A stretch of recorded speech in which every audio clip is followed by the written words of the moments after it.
time. Took me a minute to see when we're open-hearted. Whatever happens, we'll be fine. Hold on, take my hand and take it easy. Hold on. John Smith. Hey man, I can't tell you how much of a pleasure it is to like be in front of you and meet you in person, man. good to see you, man. I mean, the Fray, that's Baby Still on Repeat. What an album that you Thank created you. there, man. Yeah, thank you. And here at we're of course at the Kansas City Folk Alliance International, where you were nominated for Album of the Year and all that good stuff. You unfortunately didn't win, but you know what? You're in solid company. Yeah, I wasn't expecting to be nominated, so It's like it the doesn't. group of death. You know, in the World Cup, when the groups come out, and you have a group that is like Brazil, Spain, Germany, and like some other country, you are in that group. You know. Yeah. And Brazil won, and that's okay. Not surprising. Yeah. But you put up a fight. We lost on penalties. Exactly. Man, no, if there's no one I would rather bow out to than Ali. Exactly. She's amazing, and that record is so good. Yeah, for sure. So, yeah. So John, like, when you're, now that like kind of like the accolades came in and the reception of the Fray came in, and the same can be said for Ali, but like I remember seeing a video of like a show you had in Edinburgh, and people were just like singing along to your songs. Basically what I'm getting is everyone loves your record.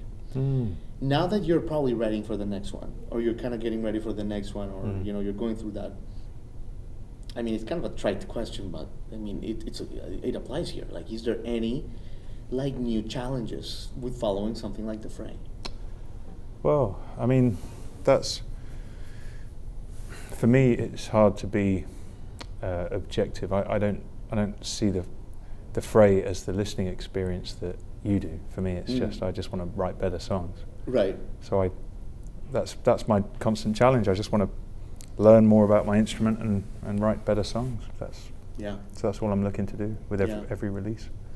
It's cool you say that, because you love following you on social media, and you talk about your passion for guitars, and you find like this like guitar maestros around the world, and you buy beautiful guitars. That's what a joy that must be, right? Like to just get acquainted with the art of the guitar and the songs deeply and all that. Yeah, absolutely. And I'm always selling guitars so that I can buy a guitar, and then lots of in and out, but I'm kind of settling on 3 or 4 instruments that I'm going to live with forever. So what are like the filter, like if you're like a poor guitar with feelings, and you want to make it into the long-term John Smith, longevity. Yeah. Like what are like the 3 check boxes that you have to Just has to sound good when you play it. That's pretty much it. I know straight away, as soon as I pick up a guitar, I know if I'm going to want to play it or not. Yeah. I can just play one chord and put it down. Wow. This guitar was built for me by my friend Roger of Filed Guitars, and this is made from a piece of Brazilian rosewood that he had for about 40 years. Oh, and stunning. It's like gorgeous. So smooth, like silk. Yeah, he gave it to me, and then I asked him to strip it and French polish it, which he did. And it just sounds great. It's, there's something quite magic about this guitar. So I've been touring with this guitar solidly now for about 4 years. Stunning. But I've got like 4 of his instruments. I love it. Yeah, I love it, John. Really special. John, and how has the return to touring been for you? And I mean, you've been to the U.S., especially in this year, 2022. You started early in the winter. Yeah. You came in, you rented a car. I remember seeing it like being frozen, being like, wow, John is hitting the road in the winter time, like big time. Yeah. How was it to, like hit the road and be hours and hours on the car in all seasons, all kind of hotels, fancy, luxurious, crappy ones, all sorts of meals, but just like the love of music, the love of touring. How was that return for you? It was great. Yeah. It was great. I missed it so much. It didn't make a lot of sense to come and play that tour when I did, but I sold just enough tickets that it would have inconvenienced a lot of people. If I'd have postponed again, that tour was moved around maybe 4 times. You needed it like for yourself, like to get that. I had to do it. You needed to do it for you. I felt like also I had to take one for the team, British artists touring internationally. No one was doing it. And I just thought, well, I would just want to get out there and do it, Yeah. And if it goes wrong, it goes wrong. It cost me a bit, it doesn't matter, Man, I love that. Love that passion. Just wanted to get back on the road. I love it, dude. Yeah. I love it. I wanted to ask you about resilience, because I think, I mean, you're an amazing songwriter, you're an amazing singer, you're an amazing guy, but thanks, man. But one of the coolest things that I think set you apart and why everybody loves you that comes in contact with you is your resilience. I think you have a grit about you that is just inspiring, actually. Oh, thank you. I mean, you've talked about, you know, your wife's miscarriage and how it almost derailed herself, and your mom's battle with cancer and a bunch of other stuff. So, you know, I wanted to ask you candidly, like, man, where do you build this resilience? Like, how do you do it? Like, how do you take your mind there? You know, all that stuff. I mean, you roll with the punches and, you know, hold on for dear life a lot of the time. Yeah. I think essentially it's about optimism and hoping that tomorrow will offer something different. You know, and that's why I love touring so much, going out and just seeing different things and experiencing different sights, different people. Yeah. And that, you know, that I think all of that travel helped me when I went through with my family what was happening a couple of years ago. I was able to kind of see it as a moment in time, you know, and understand that we'd get through it somehow. And the best way to do that is by hoping for the best, I think. Yeah, I think you had like basically like a why. You had a strong why, a strong enough why that you're like, we're beating this shit. A strong why, like a why, like a reason why. Oh yeah. Like I think that's really strong. Yeah, sure. Okay. Yeah. Cool. No, you'd be surprised. I just think if you're not, the thing is with touring, it teaches you resilience. Yeah. Because you have some really terrible days on the road. Yeah. Where every meal can be bad, and the hotel is a bust, and the gig sucks, and the sound system is broken. Right. And then by the time the people are there and you walk out on stage, something clicks, and it's magic at the end of the day. Yeah. And all of that strife throughout the day just leads to a positive experience. Right. And you have to try and, I try and kind of frame my life in that way. If I'm going through a hard time, I kind of look for that half hour of beauty at the end of it. You know what I mean? Yeah. Cool, man. Yeah. Well, you have a busy day ahead, John, and I know that you got a showcase and a whole lot of other stuff. So yeah, man. Are you gonna grace us with a song? It would be such an honor. Sure. Awesome. Okay. So what are you gonna play for us, John? I'll play you Sanctuary. Nice. Yeah.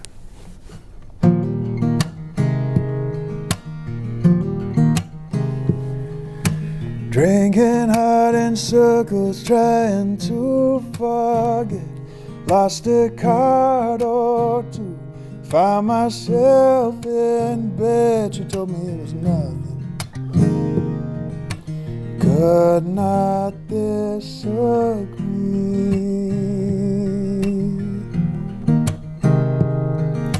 So I woke up desperate for a little air. With my coat and my chain, just stumbled out of bed into the freezing morning. Lead me anywhere.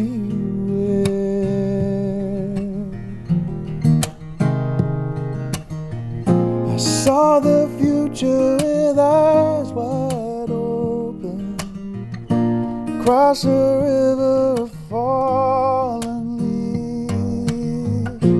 Though you're gone, I was kinda hoping you'd still be there to shelter me. I would find some sanctuary.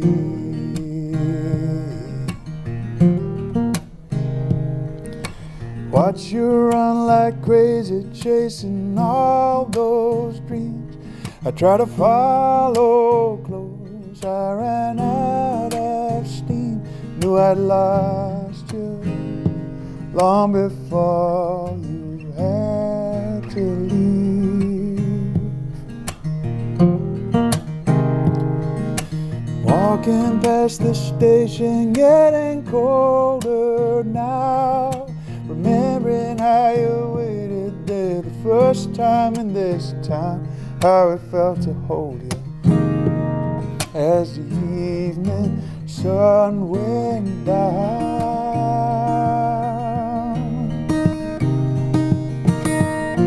Saw the future with eyes wide open, Cross a river of fallen leaves. Oh, you're gone, I was kind of hoping you'd still be there to shelter me. I would find some sanctuary. Oh, gotta let it go, you can't keep a line in the stars. I'm a fool if I think that wine and a stranger waking up wasted ever fixed a broken heart. It's a place to start.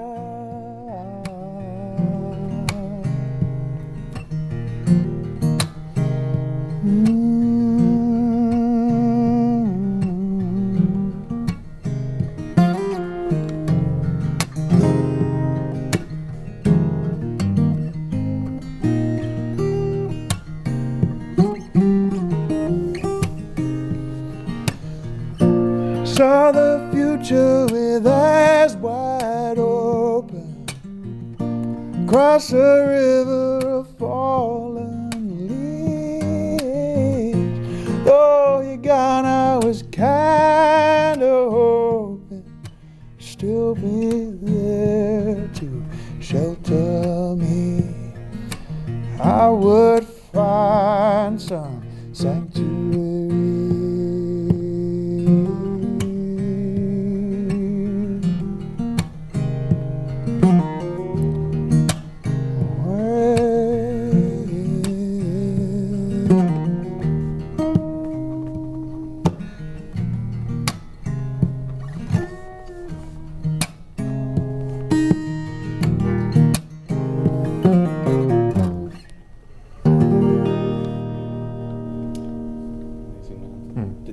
Downhill from here, brother. Thanks, man. Thanks so much. That my poor hands have hold,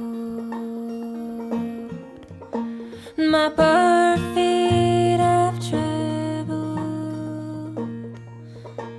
a hard and dusty road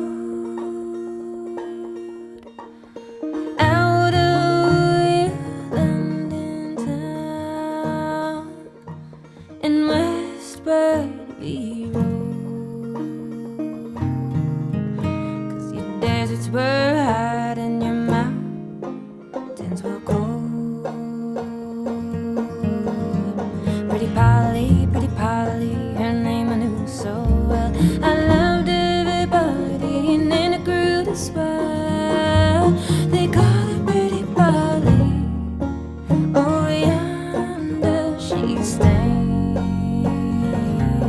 with rings on her fingers and nails. Ian and Danny, Hey.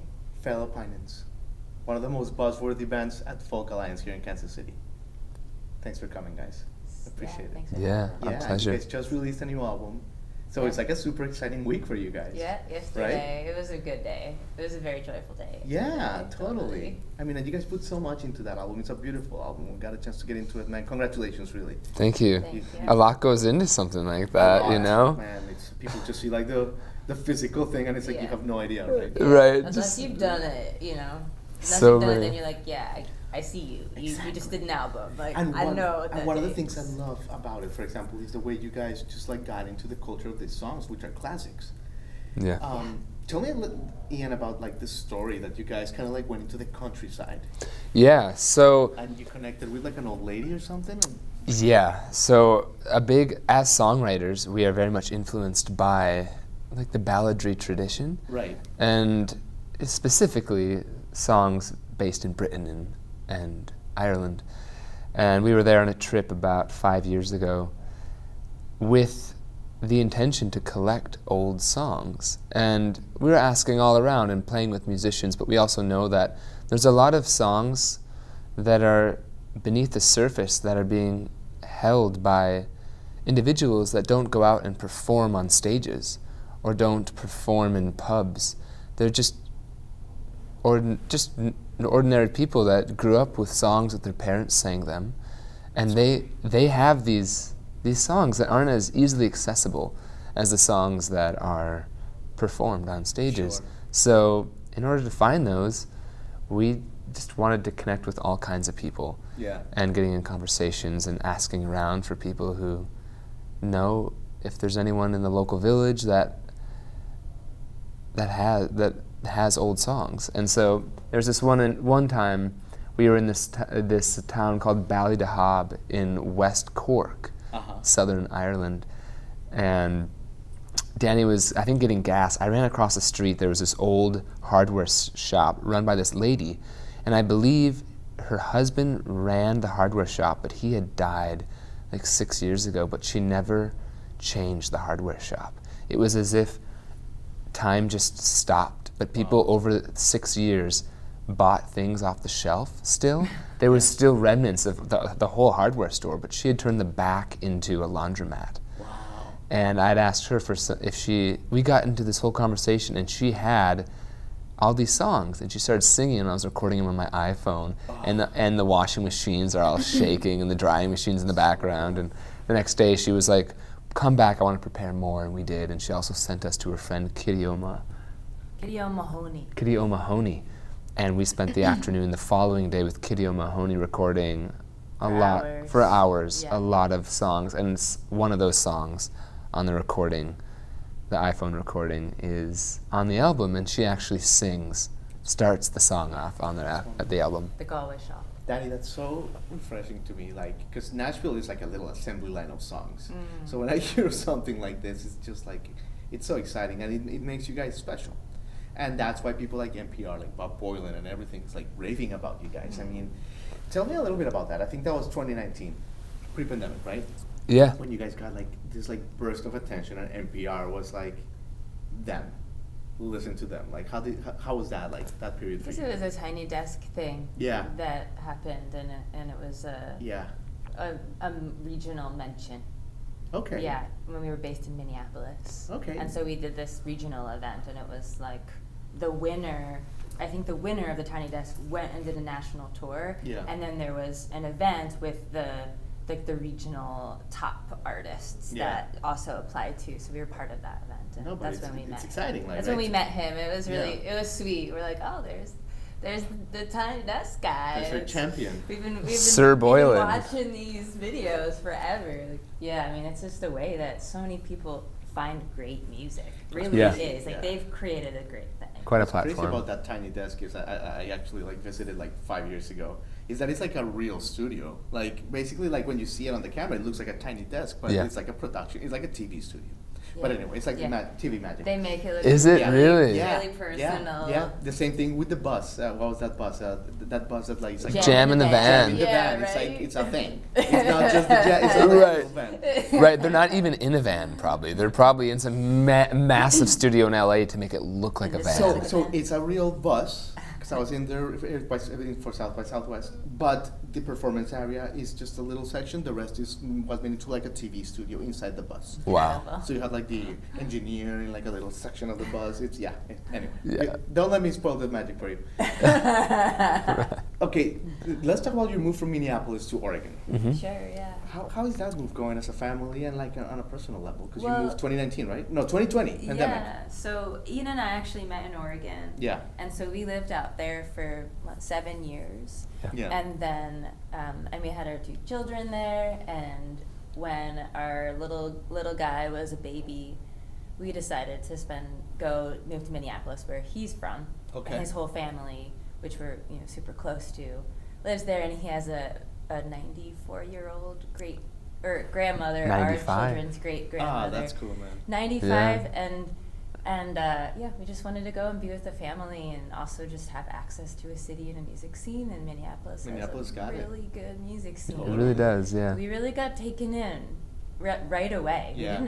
We weren't connected at all when we got there. We didn't know anyone, and it is such an inclusive group of musicians there. Yeah, really is. We lived there for 1.5 years, and we made really good friends, and we visit a lot, so we go back and we are nurturing all our connections and Minneapolis got a great scene for sure. Yeah, pandemic hit, and we moved back, and we built a tiny house. Tiny house. Yeah. Right, we spent the pandemic building. Tiny house. It's 10 wide by 28 long. 10 wide. We have 2 of them. We built 2 at the same time. Yeah. both steps at the same time, building them up as one experience and designed as one experience. Do they go together? The other one, yes, 20 by 10. 20 by 10. Yeah. That is epic. So, Yeah. 4 people live in those. 4 people live in those. Yeah. But you guys don't live in one of those, or do you? No, we do. Two of us and the 2 kids being Our 4. 2 children. That is awesome. So one's kind of like a bunkhouse. That is super cool, Yeah. man. Yeah. It's You're like a tall dude, so you got to think about these things, you know? Yeah. Yeah, it's true. I And know. neither of us knew how to build or use tools. I mean, he had a couple of very basic skills. I didn't even know how to use a drill, anything. But at this point, I can build a house. Like a Home Depot girl, like da-na-na-na-na, you Dude. know? Yeah, Oh, I loved going to the lumber yard, and I would like dress up to go to the lumber yard and then like walk around like, all right, what am I gonna pick today? Like, I love that. Loved it. Yeah. Loved going because it was all very male dominated, sectors. But I'd go in there and I knew what I was talking about. Be like, yeah, I need this, this kind of sheathing, and I loved it. I loved being in that domain. It was really fun. I love that. and guys, if you don't mind sharing for my audience, Of course. How did you guys meet? Like, because you guys are like kindred spirits, so like, just tell us about how you guys met. Yeah, we met in Eugene, Oregon in 2010, I believe. Wow, 12, 13 years ago now. I was living in Eugene. I had moved out because I'm born and raised in Minneapolis. Yeah. I moved out to Eugene when I was 18. And yeah, a couple of years in, there was this Welsh woman in the town of Eugene that was always trying to get me to attend her Celtic song circles that were weekly. And I didn't show up for a year, and finally, for whatever reason, she says, again, she asked me every week, and I just was too preoccupied with so many things, but I really did have the intention to go. One week she invited me, and I was like, okay, I'm gonna go this week. I'm gonna do it. Came with some of my good friends, and Danny and her really good friend Travis Puntarelli were traveling, just the 2 of them as musicians, passing through Eugene that night, and they were friends with this Welsh woman. Yeah. And they were at the Celtic Song Circle. So we met that night and we just tossed, old songs around, and we didn't even exchange any words that night. No. And we hugged at the end and left, didn't exchange contacts. But I do remember, I was thinking, God, that lady and that guy, they're so peculiar, and she was so hairy. Nice. That was true. Yeah. So hairy, yeah. I really liked it. And what about you? What was it? Yeah, my impression of Ian, I remember he walked in the door. Pretty hairy too. He is hairy. Yeah. Even he walked more in then. the door. I actually have a very strong memory of seeing him walk in the door, and he had 2 instruments with him. Yeah. And I was just like, who's this guy I think he is, coming in with 2 instruments? Like, does he think he's so cool because he has all these instruments? I was like, do you even know how to play those? Yeah, that's literally what I first thought. And then we sat next to each other and we played for hours and hours and didn't talk. No. But we played music for hours, and that was our first communication. And then, like he said, he left, and You traveled on the next day to California? we ran into each other the next day. Oh, it's right, in before I passing, left, yeah. In passing. And then it was, in the next 3 months, we ran into each other like 4 times. Yeah. And I didn't live in that town. But every time I went through that town, it's a pretty big town. Yeah. 160,000. I ran into Ian. Mm. And there was, I think it was the 4th time, all of a sudden there was a spark. And it was like, okay. There was a spark. Yeah. Yeah, the chances of her just passing through for that one day, 3 times in a row, and crossing paths. Yeah. That's the universe. Life Come is on, magical. Come on, guys. That was it for us, yeah. Come on. Captain Obvious here. Like, Yeah, Yeah. I know, What it was do you want me to like someone was pulling the strings, like, Danny, you go here, Ian. Yeah, I remember this one time I was on my way to a band practice, and I was late. And I had hit this fork in the road, and I could have gone left to the band practice, or I could have gone right to the co-op grocery store. I went right and decided to get a snack before rehearsal, even though I was already late, and that's where the last time we met. And he fell in love in that moment. Yeah. It's history. Yeah. I love it. Well, we're so lucky that happened because you guys are creating magic, guys. Thanks for your time. Let's leave it with this because you guys have a busy day. Lady Mondegreen, obviously the new album. Yeah. It sounded so good at the showcase. Are you guys gonna play it this year? What plans do you guys have to take it on the road? Can you bring it to Nashville, please? We would love to. Can we get a little of you guys? We may be there in September. Okay. We'll see. Oh, yeah? But we we'll applied to Americana Fest. We're still hoping Okay. we'll hope for All right. that. We'll pull some and strings. We've got some other things booked as well, and we have a UK Ireland that's tour exciting. all summer. July and August will be exciting. there, and we have some West Coast dates and East Coast dates as well. I love it. Yeah. Well, Ian, George, Penny, Albert, you guys have said it all. 1, 2, 1.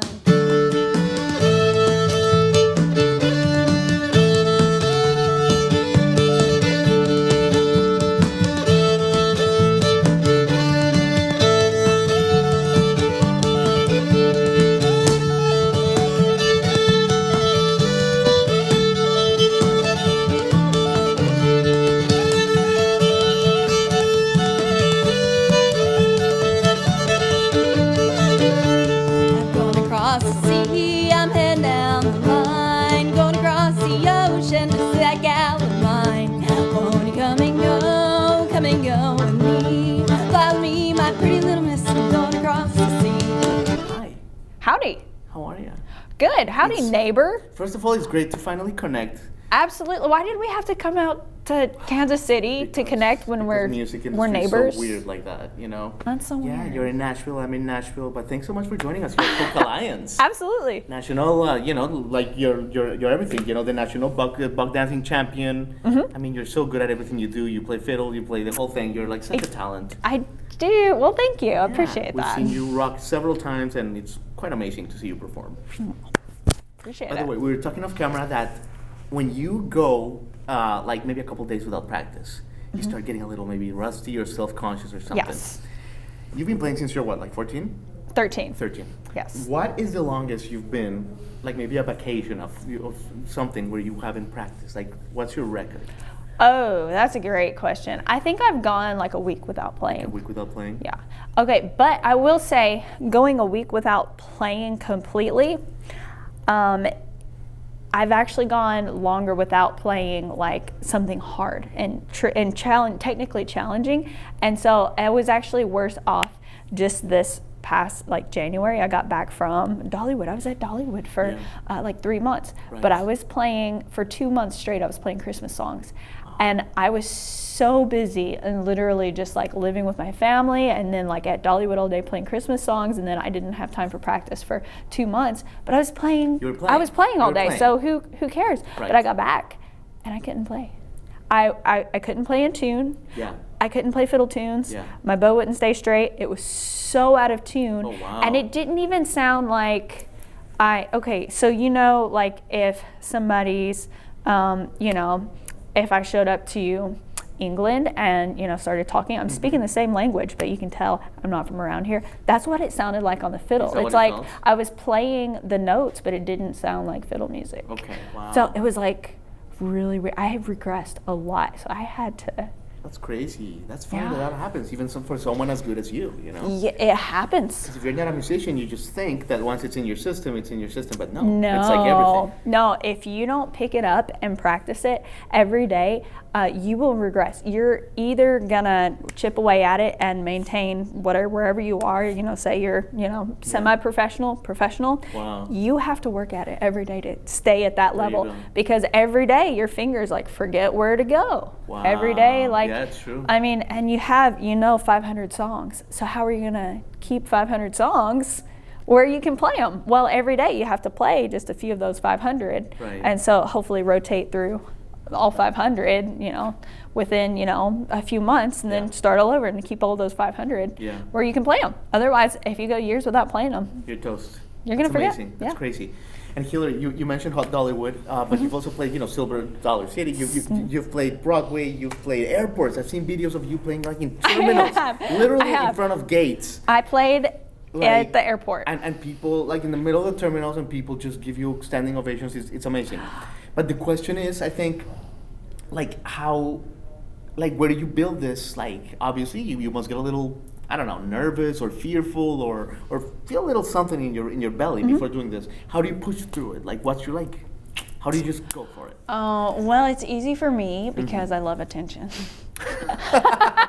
I was one of those kids that didn't get enough attention, so I would do anything obnoxious to get people's attention. I would say stupid stuff. I would do stupid stuff, or like, you know, little kids want to do like a cartwheel or a handstand or something. Yeah. Or they always want to be in front of the camera if they see a camera or something. That was me. Yeah. And so I found my ultimate, like, perfect profession, y'all. I'm a dancing fiddler, and I get a lot of attention. That's amazing. That's why I love it.